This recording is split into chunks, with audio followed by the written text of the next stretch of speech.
नमस्कार विद्यार्थी मित्रों। तृतीय वर्ष कला प्रश्न पत्र क्रम 11 भाषा विज्ञान और हिंदी भाषा के अंतर्गत हम इकाई 3 का अध्ययन कर रहे थे। इसमें हम अब इस तासिका में हिंदी के विभिन्न रूपों के बारे में चर्चा करेंगे। हिंदी भाषा जो है, इनके विभिन्न रूप देखे जाते हैं। उसमें हिंदी भाषा आज अनेक क्षेत्रों में प्रयुक्त होती है, यानी कि प्रयोग में लाई जाती है। इस कारण आज हिंदी भाषा के अनेक रूप जो है हमें दिखाई देती है। हिंदी के उल्लेखनीय रूप जो है, विविध रूप, वह इस प्रकार से है। पहला, राष्ट्रभाषा।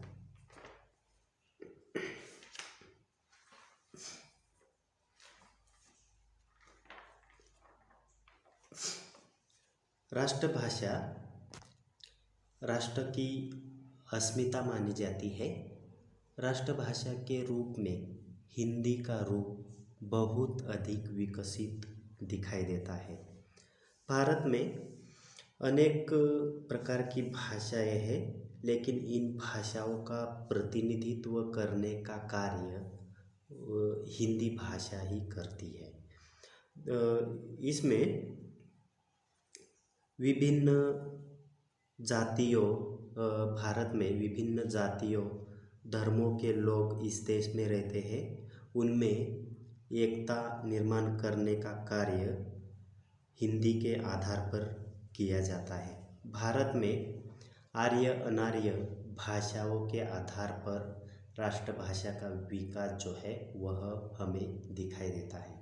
लेकिन राष्ट्रभाषा के प्रति आज जैसी अस्मिता होनी चाहिए थी, उसका अभाव जो है वह भारत में आज हमें दिखाई देता है। यही कारण है कि राष्ट्रभाषा की गतिशीलता, तीव्रता भारत में उस प्रकार से नहीं दिखाई देती।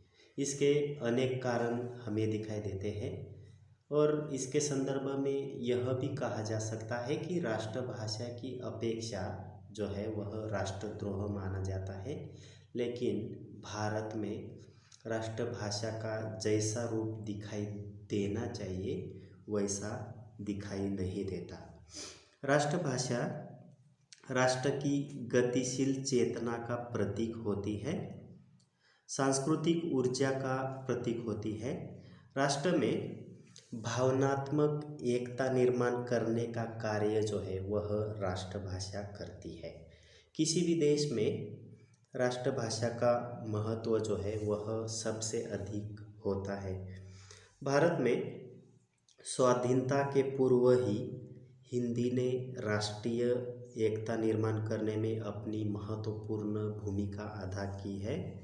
स्वाधीनता के पूर्व ही हिंदी में लोगों ने वैचारिकता जागरूक करते हुए स्वाधीनता आंदोलन को आसान बनाया और देश के सभी नेताओं ने हिंदी में ही अपने विचारों को प्रकट कर राष्ट्रभाषा को समृद्ध बनाने का महत्वपूर्ण कार्य किया है।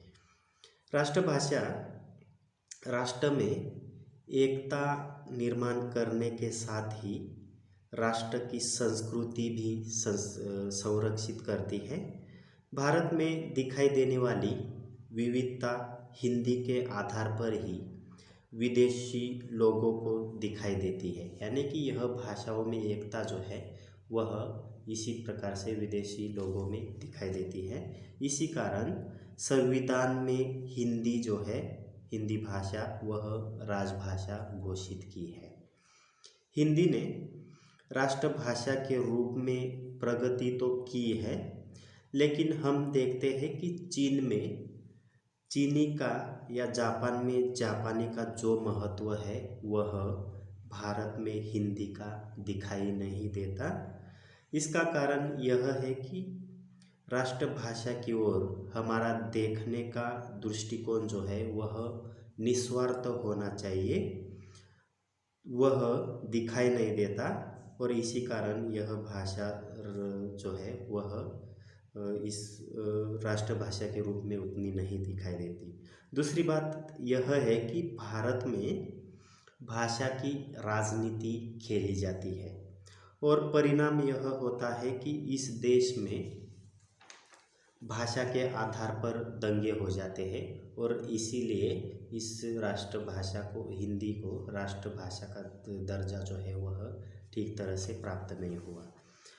और इसी कारण संविधान में राजभाषा के रूप में हिंदी तो है, लेकिन व्यवहार में हम अंग्रेजी का ही प्रभाव देखते हैं, यानी कि ज़्यादा रूप में अंग्रेजी भाषा का ही प्रयोग हमें व्यवहार में देखा जाता है। इसी मानसिकता के कारण जैसी प्रगति भारत की हो जानी थी वैसी यहाँ पर दिखाई नहीं देती। इसके साथ ही राष्ट्रभाषा के आधार पर एक प्रकार की शक्ति भारत को महसूस करनी चाहिए थी, वैसी शक्ति भारत में दिखाई नहीं देती। स्पष्ट है कि राजनीतिक विवाद के कारण राष्ट्रभाषा की प्रगति जैसी भारत में होनी चाहिए थी वैसी नहीं हुई है। विदेशी भाषा अंग्रेजी का ही आज अनेक क्षेत्र में प्रभाव दिखाई देता है। इसी प्रभाव के कारण ही हम अभी भी मानसिक गुलामी में दिखाई देते हैं। इसलिए राष्ट्रप्रेमी लोगों को इस संबंध में चिंतन करना चाहिए और विविध प्रयास कर राष्ट्रभाषा हिंदी को जो सम्मान देना चाहिए वह प्राप्त कर देना चाहिए। इस प्रकार की बातें जो है आज के समाज में लोगों को ध्यान रखनी चाहिए। इसके बाद राजभाषा हिंदी के विकास के अंतर्गत राजभाषा हिंदी का रूप दिखाई देता है, यानी कि हिंदी के जो विभिन्न रूप है उसमें दूसरा राजभाषा आता है। राजभाषा अर्थात कार्यालय में प्रयुक्त हिंदी। राजभाषा प्रशासन की जो भाषा होती है उसे राजभाषा कहा जाता है। इस आधार पर हिंदी को संविधान में इस आधार पर हिंदी को स्वीकृति दी है। स्वाधीन भारत में इस आधार पर राजभाषा हिंदी की प्रगति करने के संदर्भ में विविध प्रयास किए गए हैं। सन 1969 के बाद राजभाषा के रूप में हिंदी अनिवार्य रूप से राजभाषा हो जाएगी ऐसा लग रहा था, लेकिन ऐसा हुआ नहीं। लेकिन इतना होने के बावजूद भी राजभाषा के रूप में हिंदी की प्रगति जो है वह बहुत अधिक दिखाई देती है। सभी क्षेत्रों में यह हिंदी भाषा जो है वह प्रयुक्त होती है। इतना ही नहीं, अनेक प्रयोगों के आधार पर राजभाषा को समृद्ध करने की कोशिश की जा रही है।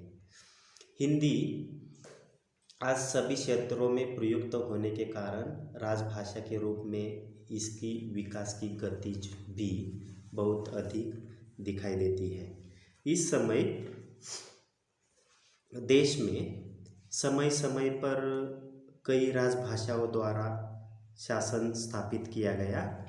प्राचीन और मध्यकालीन भारत में संस्कृत ने राजभाषा का कार्य किया तथा मौर्यों के शासन का संचालन जो है उस काल में राज्य भाषा पाली ने किया था।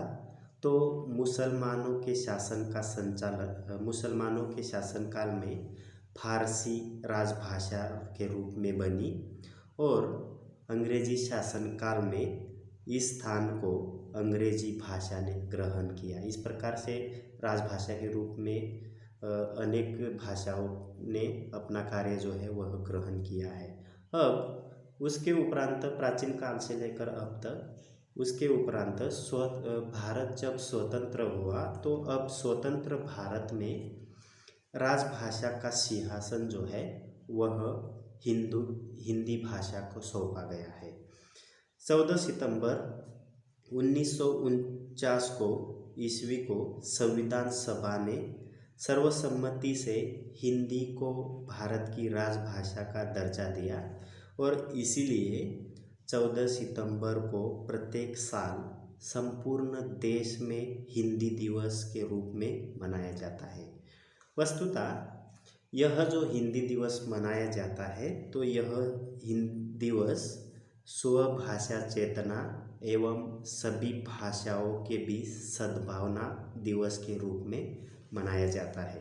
इतना ही नहीं, इस दिन भारत के कार्यालयों तथा प्रादेशिक कार्यालयों में भी विभिन्न तरह की संगोष्ठियाँ, प्रतियोगिताएं एवं सम्मेलनों का आयोजन किया जाता है।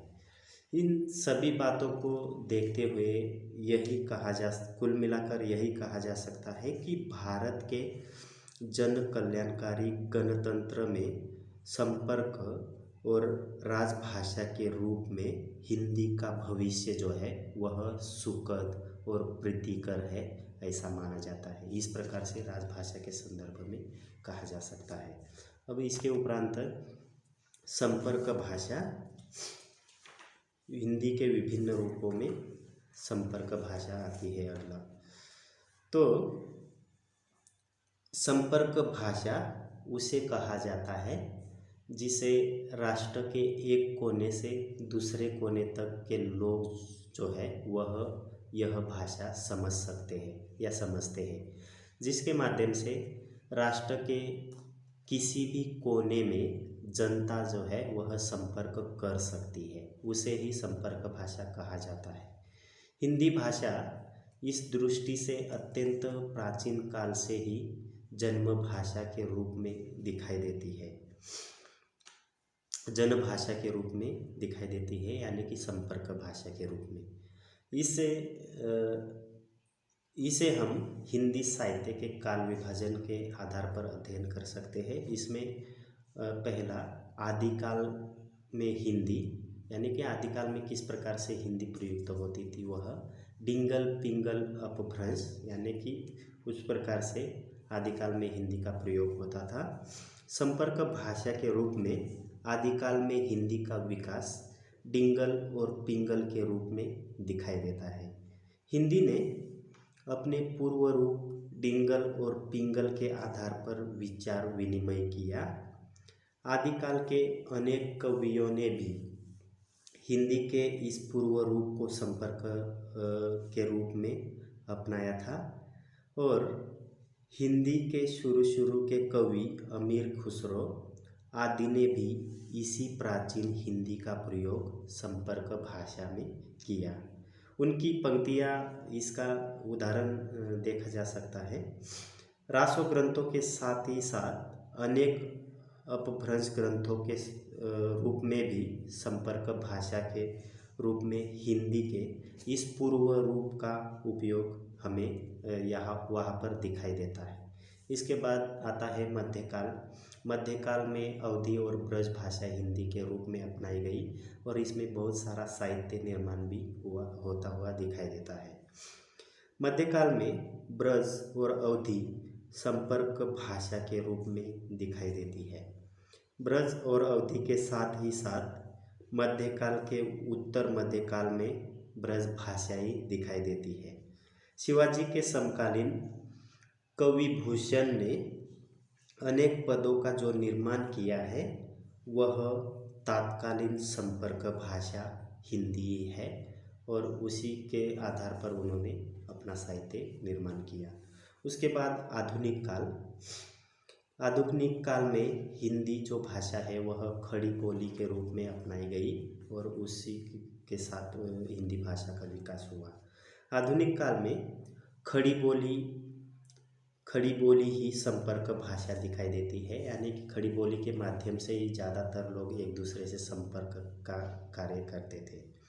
गद्य और पद्य में समान रूप से इस भाषा का प्रयोग दिखाई देता है, मतलब खड़ी बोली हिंदी का।